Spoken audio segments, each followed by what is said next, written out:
오늘은 아름다운 동력이라는 제목으로 말씀을 나누도록 하겠습니다.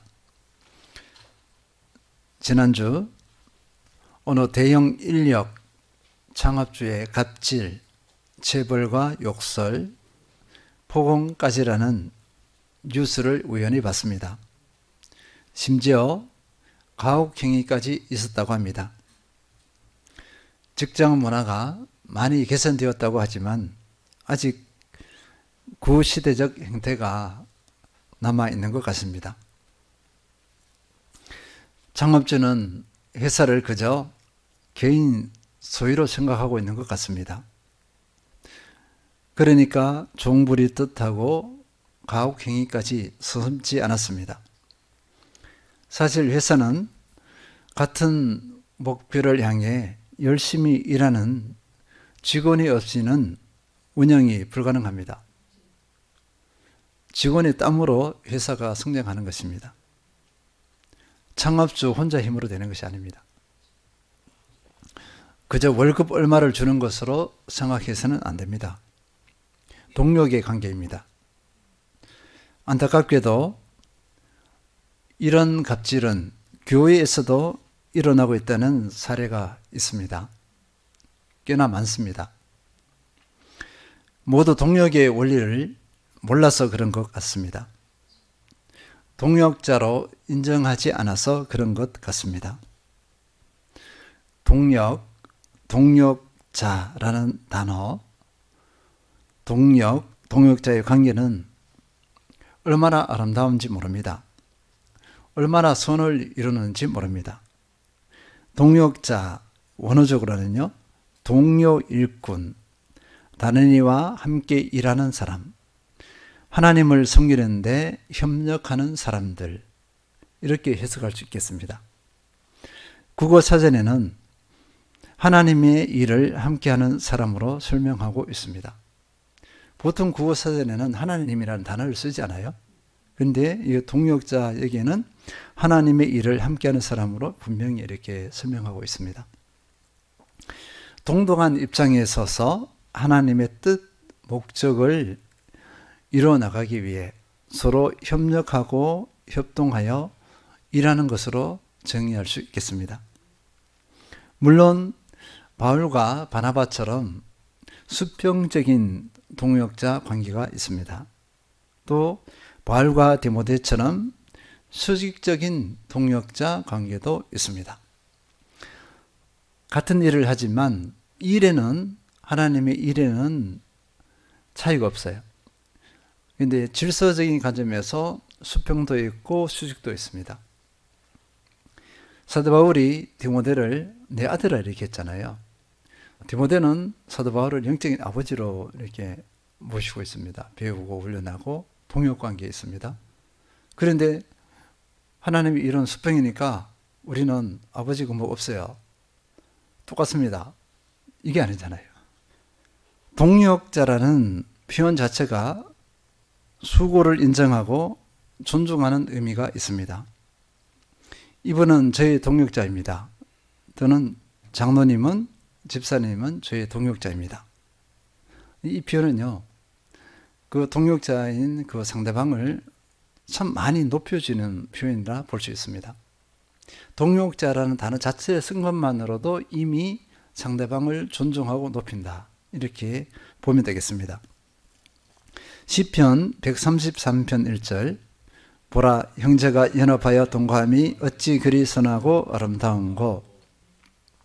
다윗은 하나님의 백성들이 동역자로서 서로 연합하는 모습, 동역자로서 서로 신뢰하며 교제하는 모습을 선하고 아름답다고 이렇게 표현했습니다. 그것도 얼마나 선하고 어찌 그리 선하고 아름다운가 했습니다. 감탄사를 바라면서 이렇게 이 관계를 높이고 있는 것입니다.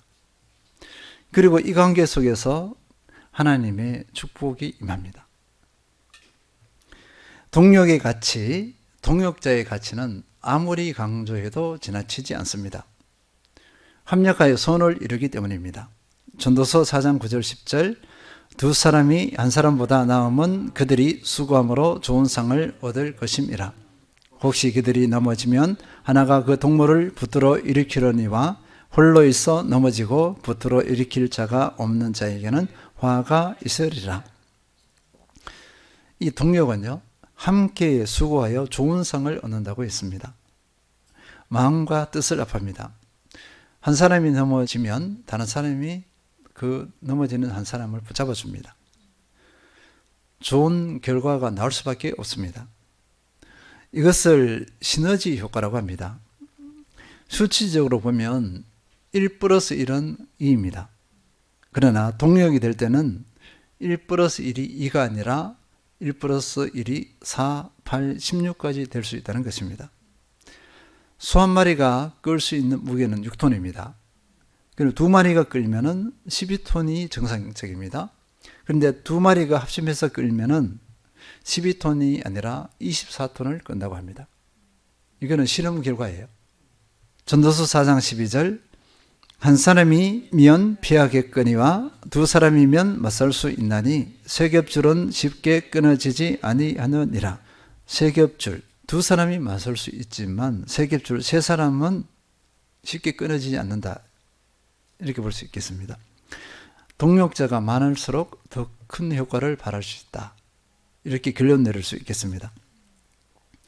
사도 바울은 고린도 성도들이 동력 또는 동력자의 관계를 모르고 분열하고 있는 상황임을 파악했습니다. 참 비통한 심정으로 동력의 원리를 구체적으로 설명해 주고 있습니다. 어떻게 보면 가르친다고 봐야 되겠죠. 사도 바울은 동력 또는 동력자의 관계를 모르고 서로 분쟁하고 있는 고린도 성도들에게 이렇게 표현하고 있습니다.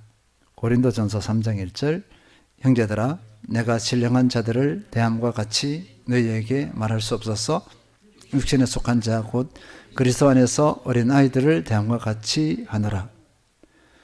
지금 동력 관계를 모르고 서로 분쟁하고 있어요. 실질적으로는 파벌입니다. 바울파, 베드로파, 아볼로파, 그리스도파, 거의 4개 파로 나눠져서 서로 싸우고 있는 건 분열 가운데 있습니다.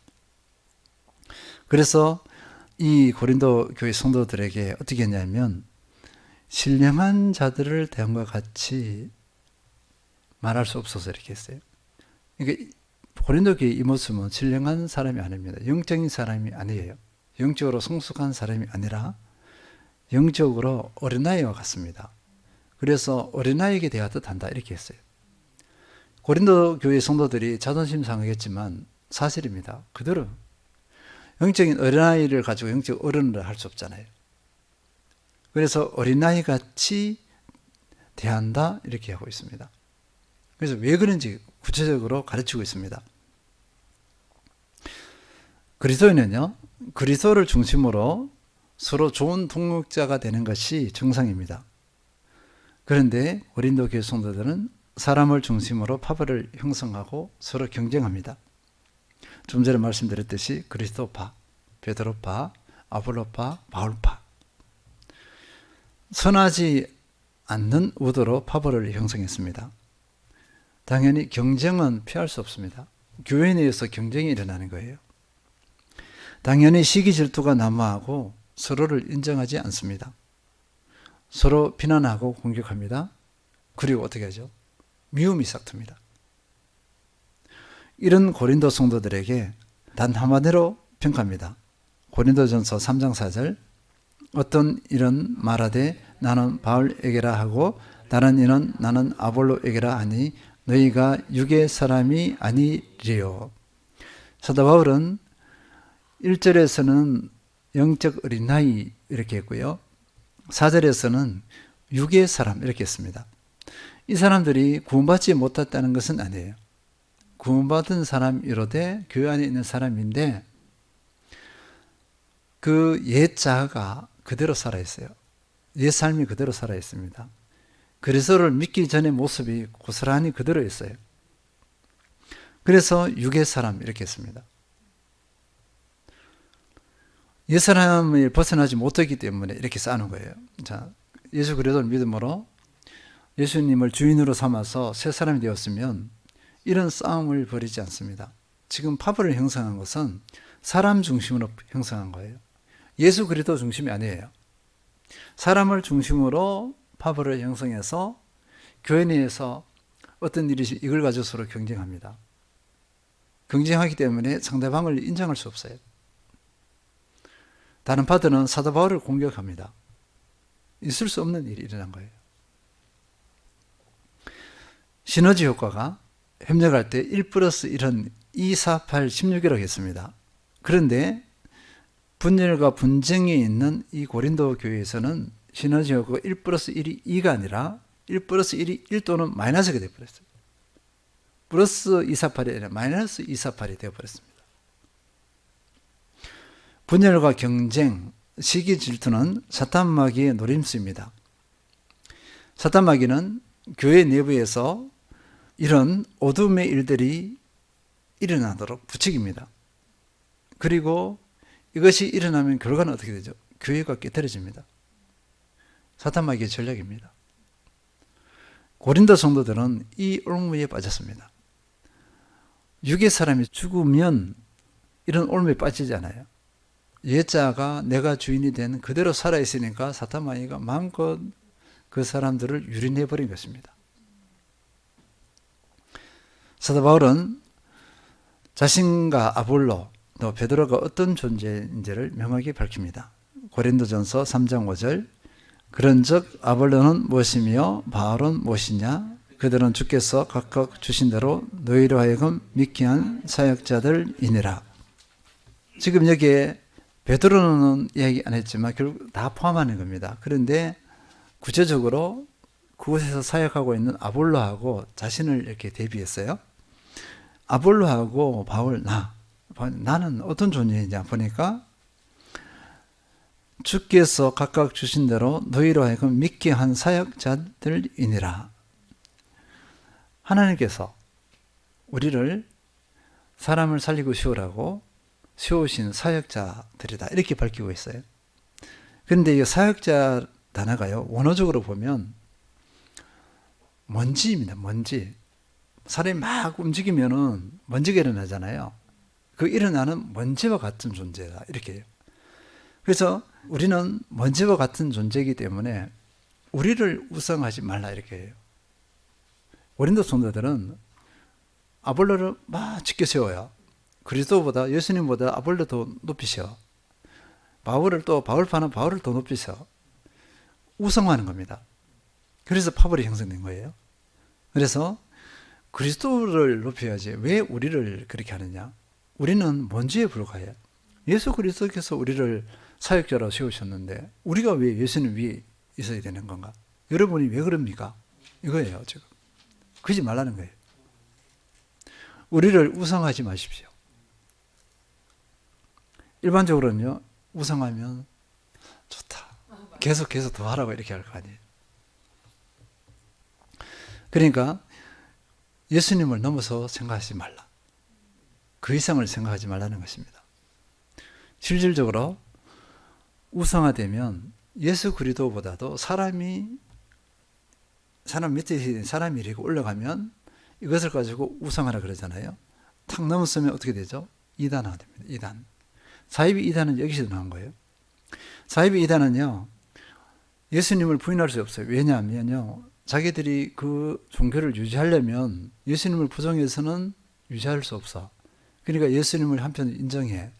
그리고 교주를 딱 예수님과 같은 선상에 두거나 예수님보다 교주를 더 높여버려요. 이게 이단 사입입니다. 사도 바울은 이런 위험성이 있음을 간파했어요. 그렇게 못하게 하는 겁니다. 고린도전서 3장 6절 나는 심었고 아볼로는 물을 주었으되 오직 하나님께서 자라나게 하셨나니. 나와 아볼로는 역할이 다를 뿐이다 이거예요. 나는 심었다는 것은 뭐죠? 사도 바울이 고린도에 와서 복음을 전해서 교회를 개척했잖아요. 그리고 그곳에 계속 있지 못했습니다. 2년 정도? 길어야 2년 반, 2년 정도밖에 있지 못했어요. 그러고는 떠났습니다. 그러면 바울이 떠난 그 자리에 누가 그들을 돌봐요? 아볼로가 그 역할을 감당했어요. 사도 바울은 에베소로 또 복음 전도하러 간 겁니다. 교회를 세우러 간 거예요. 그러니까 자기는 심었어요. 스타트, 그 개척 목회자. 아볼로는 그것을 양육하고 교회를 세우는 돌보는 목회자. 그 차이점밖에 없어요. 우열이고 뭐 없습니다, 이것이. 그렇게 할 때 그 교회를 성장시키는 것은 바울도 아니고 아볼로도 아니고 하나님이다. 오직 하나님의 영역이다. 나는 심었고 아볼로는 물을 주었으되 오직 하나님께서 자라나게 하셨나니. 자라나게 하는 것, 교회 성장하는 것, 건강하게 세우시는 것은 하나님의 영역이에요.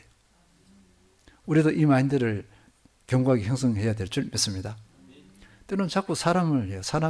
당신 왜 교회를 성장하지 못했습니까? 목사님은 왜 능력이 없어요? 교회를 왜 성장 못해요? 이거 틀렸어요. 하나님의 영역이에요. 다른 말로 말해서 지금 하나님을 막 질타하는 거예요. 이런 교만이 어디 있어요? 하나님을 질타한다? 교회가 숫자 많고 적음이 하나님의 기준이 아니에요. 한 사람이 하나님을 향한 온전한 믿음 가운데 있는 건가? 진정한 하나님의 사람인가 아닌가? 그것을 하나님 보세요. 교회의 숫자가 아니에요. 사람들은 속습니다. 세상의 성령주의가 그대로 교회에 들어왔어요. 교회 규모로 믿음의 척도가 되어버립니다. 규모를 가지고 믿음을 취해버려요. 하나님이 없는 거예요, 그거는. 세상 원리를 가지고서 평가 판단해버립니다. 부패한 모습의 하나예요. 그러면서 다시 계속 확인합니다. 아볼로와 나는 동력자 관계입니다. 서로 협력하는 관계입니다. 하나님께서는 우리의 협력을 보시고 일하십니다. 역사하십니다. 이렇게 고린도 교회의 성도들에게 설득하고 있는 겁니다. 제대로 알라는 것이에요. 그러니 사람에게 우열을 가리지 마십시오. 파벌을 형성하지 마십시오. 인간적인 동기를 개입시키지 마십시오. 이렇게 단호하게 얘기하는 것입니다. 고린도전서 3장 7절 그런즉 심는 이나 물 주는 이는 아무것도 아니로되 오직 자라게 하시는 이는 하나님 뿐이니라. 하나님 앞에서 나나 아볼로는 아무것도 아닙니다. 우리가 열심히 해도 하나님께서 하시지 않으면 한 영혼이 살아나고 세워지지 않아요. 교회가 살아나고 세워지지 않습니다. 교회의 주체는 하나님이십니다. 이렇게 가르치고 있습니다. 우리의 역할은 서로 아름다운 동력이에요. 동력. 아볼로와 나는 서로 판단하지 않고 서로를 존중하면서 아름다운 협력하는 것, 동역자로서 역할 기능을 발휘하는 것 뿐입니다. 이렇게 하고 있습니다. 고린도전서 3장 8절 심는 이와 물주는 이는 한 가지이나 각각 자기가 일한 대로 자기의 상을 받으리라. 아볼로와 나는 차별이 없어요. 우열의 관계가 아닙니다.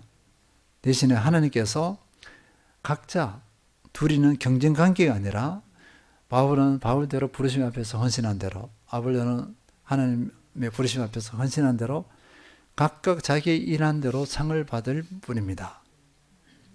그러니까 우열을 가리지 마세요. 또 우리를 우상하지 마세요. 경쟁을 부추기지 마세요. 이렇게 강력하게 경고하고 있는 거랑 마찬가지입니다. 그러면 아름다운 동력 쉽게 이루어질까요? 쉽지가 않습니다. 이 아름다운 동력이 될 수 있는 비결도 있어요. 우리가 이 조건을 갖추면 아름다운 동력을 이루기가 쉽습니다. 그래서 이 시간에는 아름다운 동력을 위한 조건 몇 가지를 살펴보도록 하겠습니다. 첫째는요, 그리스도를 중심으로 마음과 뜻을 같이 해야 합니다. 그리스도를 중심으로 마음과 뜻을 합해야 합니다. 동력은요, 나와 너의 1대1이 아니에요. 사람 대 사람의 1대1이 아니라 예수 그리스도와 나 너입니다. 중심은 예수 그리스도예요. 예수 그리스도를 중심으로 나와 너가 있어요. 이것이 동력 관계입니다. 예수 그리스도를 빼버리면 어떻게 될까요? 동력이 마음에 안 들면 한쪽이 뭔가 잘한다 싶으면 깨져버려요. 뭘 내세우죠? 내가 손해보잖아. 이렇게 해요. 뭔가 더 열심히 하고 잘하는 거 있으면 내가 손해보잖아. 이렇게 해버립니다. 그래서 깨져요. 에베소서 4장 3절 평안에 매는 줄로 성령이 하나 되게 하신 것을 힘써 지키라. 모든 그리스도인은 성령께서 연결고리입니다. 나와 너 사이에 성령께서 하나가 되게 우리를 고리를 묶고 있어요. 이 성령의 끈을 끊을 수가 없습니다. 그런데 우리는 이걸 끊어버려요. 어둠이 끊어요. 어둠이. 분쟁이 아니잖아요. 평안입니다. 평안에 매는 줄 성령께서 하나 되게 하셨다. 오늘 성령 강림 주일입니다. 이 성령께서 우리로 하나 되게 하셨는데 우리는 자꾸 깨트리려고 해요. 교회 분열 많이 일어나거든요. 이 성령이 하나 되게 하신 것을 깨트려 버린 것입니다. 사탄 마귀가 침투했어요. 성도들의 마음을 서로 신뢰하지 못하게 했습니다. 사랑하지 못하게 했어요. 교만하게 만들어서 서로 하나가 된 것을 깨트려 버려요. 자기 중심이 되겠습니다. 그래서 깨질 수밖에 없습니다. 하나 되는데 깨트리는 결정적인 요소가 있습니다. 그 중에 하나는 경쟁입니다. 경쟁. 계속 말씀드리지만 교회는 경쟁이 없어요. 동역자들에게나 믿음의 사람들에게 교회에 있으나 경쟁이 없습니다. 경쟁은 세상 원리예요. 세상 원리를 가져와서 경쟁을 합니다. 경쟁의 중심에는 인간의 소욕, 탐욕이 들어가 있어요. 욕망이 들어가 있습니다. 욕망이 없으면 경쟁을 안 하잖아요. 인간적인 욕망이 없으면 안 해요. 협력합니다. 경쟁은 상대를 밟아야 돼요. 상대를 인정하지 않습니다. 상대가 잘하면 시기줄도 밖에 없어요. 다른 반응을 못해요. 어둠의 영역입니다. 어둠의 영역. 고린도전서 3장 8절 다시 읽겠습니다. 심는 이와 물주는 이는 한 가지이나 각각 자기가 일한 대로 자기의 상을 받으리라. 사탄 마귀가 심어놓은 어둠의 씨앗이에요. 경쟁은 사탄 마귀가 심어놓은 어둠의 씨앗이다. 이렇게 볼 수 있겠습니다. 빌립보서 1장 5절에서 7절 한번 보도록 하겠습니다. 너희가 첫날부터 이제까지 복음을 위한 일에 참여하고 있기 때문이라. 너희 안에서 착한 일을 시작하신 이가 그리스도 예수의 날까지 이루실 줄을 우리는 확신하노라. 내가 너희 무리를 위하여 이와 같이 생각하는 것이 마땅하니 이는 너희가 내 마음에 있음이며 나의 매임과 복음을 변명함과 확정함에 너희가 다 나와 함께 은혜에 참여한 자가 됨이라. 빌립보 교회 성도들, 이 하나 되는 것과 관련해서 그리스도를 중심으로 마음과 뜻을 같이 하는 부분에서 대표적인 예가 빌립보 교회입니다. 우리가 일반적으로 성장하고 성숙하면 동력을 잘한다고 이렇게 생각합니다. 맞는 말이에요. 이게 동력은 아무나 하는 것이 아닙니다. 방금처럼 그리스도를 중심으로 마음과 뜻을 합한다. 이게 성장하지 않으면 쉽지 않아요. 성장하지 않으면 여전히 내가 살아서 내 중심으로 생각하고 판단하고 또 이기적이잖아요. 그래서 성숙은 동력을 잘하게 되어 있습니다. 그러나 많지만 다 그런 것은 아닙니다. 그 예가 바로 방금 읽었던 빌립보 교회 성도들이에요. 이분들이 어떻게 했냐면, 빌립보 교회 성도들이 어떻게 했냐면요, 사도 바울이 복음을 증거하러 갔습니다. 갔을 때 기쁨으로 복음을 감격으로 받아요. 구원을 받습니다. 루디아의 가정이, 루디아와 더불어 그 가정이, 가족들이 다 구원을 받죠. 간수가 구원을 받습니다. 가족들도 다 구원을 받아요. 루디아는 어떻게 하냐면 사도 바울을 자기 집에 머물게 해요. 숙식을 다 제공한 것입니다. 가만 생각해 보니까 루디아가 숙식을 다 제공하면서 보니까 이 전도팀의 삶을 이제 지켜보는 거죠. 먹거리는 어떻게 해결하고 그걸 다 보는 거예요. 그러니까 이 세계를 잘 알아. 그죠?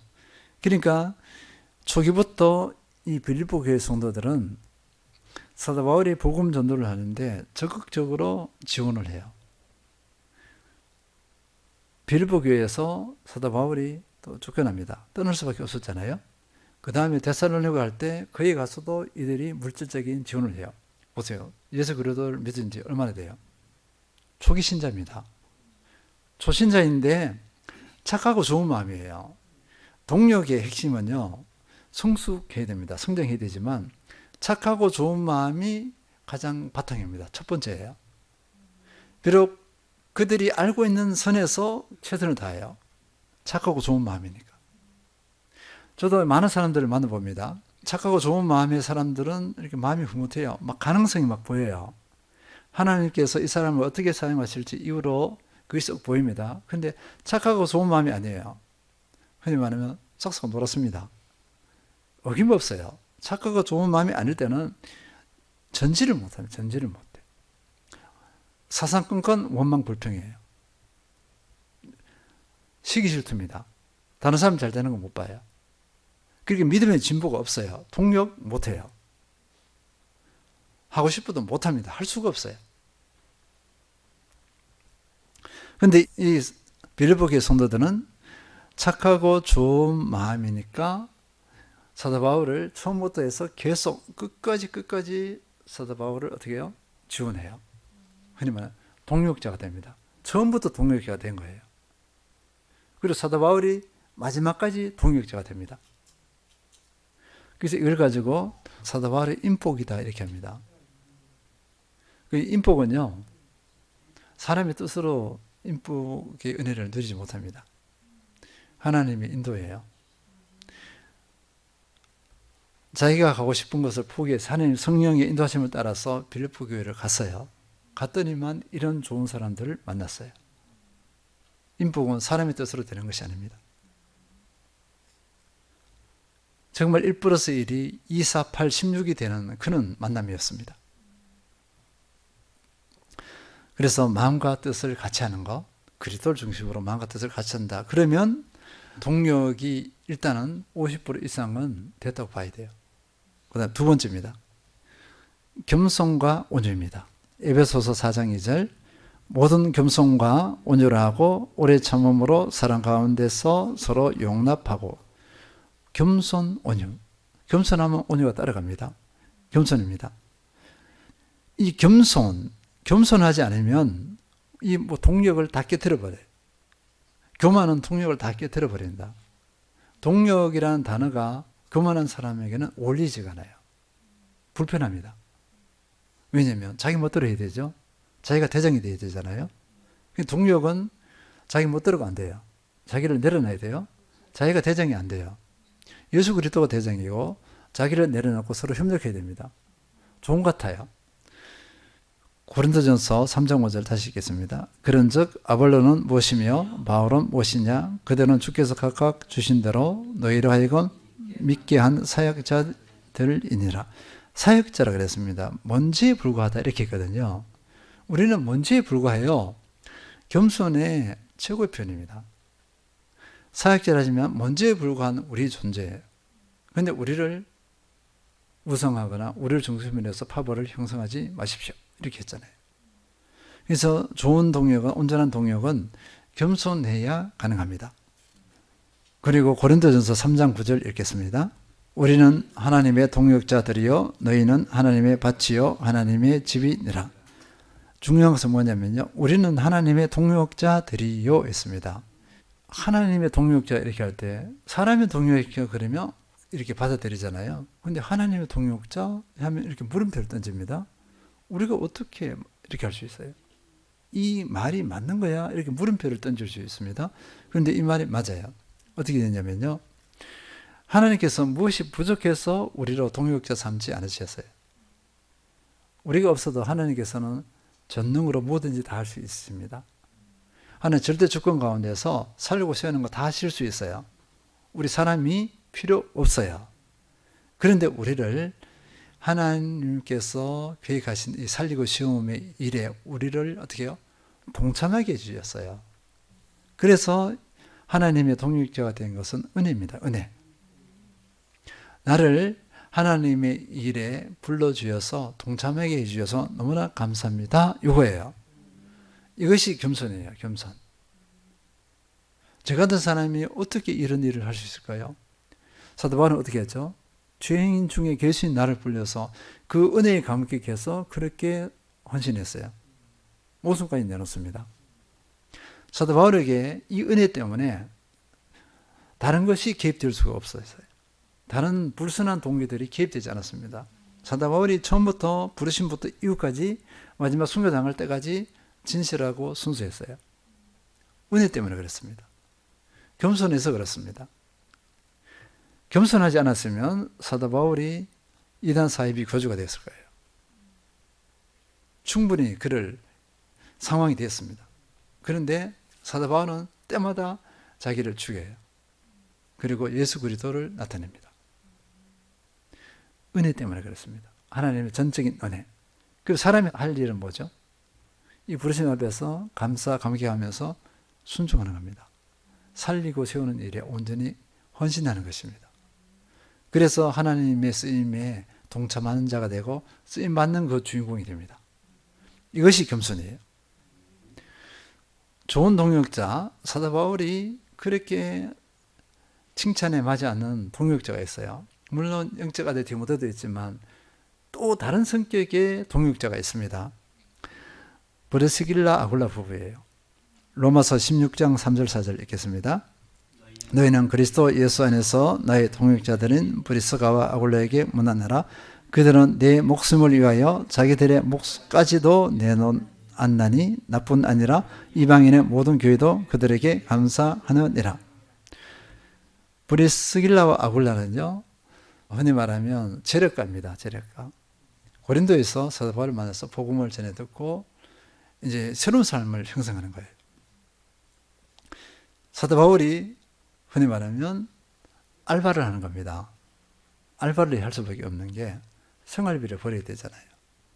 생활비 그다음에 사역비를 벌어야 돼요. 고린도 교회에서 왜 받지 못했을까요? 근거가 나옵니다. 빌립보 교회 성도들에게는 그 사역비를 받아요. 왜냐하면 이 사람들은 진실하고 순수하거든요. 진중을 하기 때문에 부작용이 안 일어나. 다른 교회에서 받으면 거기서 부작용이 일어나요. 복음의 방해가 돼요. 왜일까요? 돈벌이 한다고 합니다. 다른 교회에서는 못 받아요. 빌립보 교회만 받아요. 참 놀라운 현실입니다. 그래서 사도 바울은 복음에 방해받지 않기 위해서 텐트 메이커를 해요. 그런데 어디서요? 브리스길 아굴라에게 흔히 말하면 세상 말로 빌붙어서 그냥 알바를 하는 거죠. 그러면 목회자가 알바를 하면 대우 받을 것 같아요? 안 받을 것 같아요? 처음에는 목사님이 하시네 이렇게 하다가 좀 지나봐야 똑같아요. 일반 사람하고 똑같이 되옵니다. 그런데 브리스길 아굴라 사도 바울을 어떻게 해요? 영적 리더로. 결국 이들이 진정한 동역자가 돼요. 사도 바울이 어떻게 했습니까? 그리스도 예수 안에 나의 동역자들인 브리스가와 아굴라. 그리고 이들을 어떻게 평가했어요? 내 목숨을 위하여 자기들의 목까지도 내놓았나니 이렇게 했어요. 그들의 재력에 의해서 교만하지 않았어요. 영적 리더를 인정했어요. 그래서 이들이 진정한 동역자가 될 수 있었던 비결. 교만했으면 사도 바울을 이미 판단하고 정죄하고 이렇게 했을 겁니다. 떠났겠죠. 사도 바울과 끝까지 같이 합니다. 이분들이. 겸손입니다. 겸손. 셋째입니다. 세 번에는 사랑과 용납입니다. 에베소서 4장 2절 모든 겸손과 온유하고 오래 참음으로 사랑 가운데서 서로 용납하고 동역을 하는데 이 관계가 긴밀해지잖아요. 동역자는. 긴밀해지면 보여지는 게 있어요. 강점이 보여지지만 강점은 그냥 흘러넘깁니다. 그냥 자연스럽게 그냥 그렇게 넘기는데 넘어가지 못하는 게 있어요. 상대방의 약점. 약함이 다 노출됩니다. 관계가 긴밀하면 이 약점에 매여버리면 어떻게 하죠? 동역을 할 수 있을까요? 없을까요? 판단 중재, 미워함, 흔히 말하는 사탄의 올무에 빠져요. 그래서 사랑 가운데 오래 참으면서 사랑 가운데 서로 용납하고 약함을 용납해야 됩니다. 용납하지 못하고 용납하는 것도 사랑이 아니면 용납 못해요. 그래서 사랑 가운데 서로 용납하는 겁니다. 그래야 이 동력이 지속할 수 있어요. 동력이 왜 깨어질까요? 동역한다고 해서 제대로 쭉 가는 분들 많이 못 봤어요. 이 약함을 수용을 못해요. 용납하지 못해요. 그래서 깨집니다, 중간에. 사랑으로 극복이 됩니다. 사랑해야 용납할 수 있습니다. 그러면은 사탄마귀가 틈을 못 타요. 용납하지 못할 때 사탄마귀가 막 속을 끓습니다. 미워하게 만들어요. 얼굴도 보기 싫게 이렇게 해버립니다. 그러면 절대로 동력을 못해요. 서로 협력하지 못합니다. 그래서 이 동력이 되기 위해서는 사랑과 용납입니다. 승리하시는 모든 성도님들 되시기를 기원합니다. 정리하겠습니다. 동력자라는 단어는 참으로 아름다운 단어입니다. 하나님의 창조 질서 중에 하나입니다. 동력의 첫 모델은 삼위일체 하나님이십니다. 창조, 사역, 질서, 유지 모든 것 동력자로서 협력하여서 삼위일체 하나님께서 이루십니다. 이 동력의 질서가 사람과 사람의 관계에서도 그대로 적용되게 하셨습니다. 마음과 뜻을 합하면 언제든지 선한 열매를 맺게 하신다는 것입니다. 1+1이 2가 아니라 4, 8, 16이 되게 하셨습니다.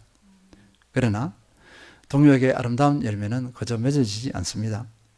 고린도 교회가 주님의 뜻을 모르고 동력의 원리를 모르고 경쟁하고 분쟁했습니다. 결과는 마이너스였습니다.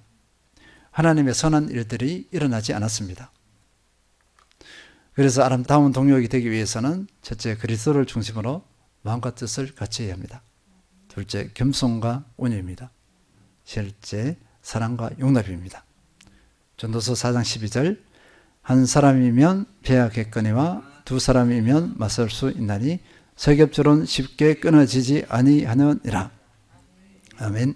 착하고 좋은 마음의 동력자가 되셔서 동력이 얼마나 아름답고 얼마나 선한지 하나님께서 얼마나 기뻐하시는지 증거하는 그 주인공 되시길 축원드립니다.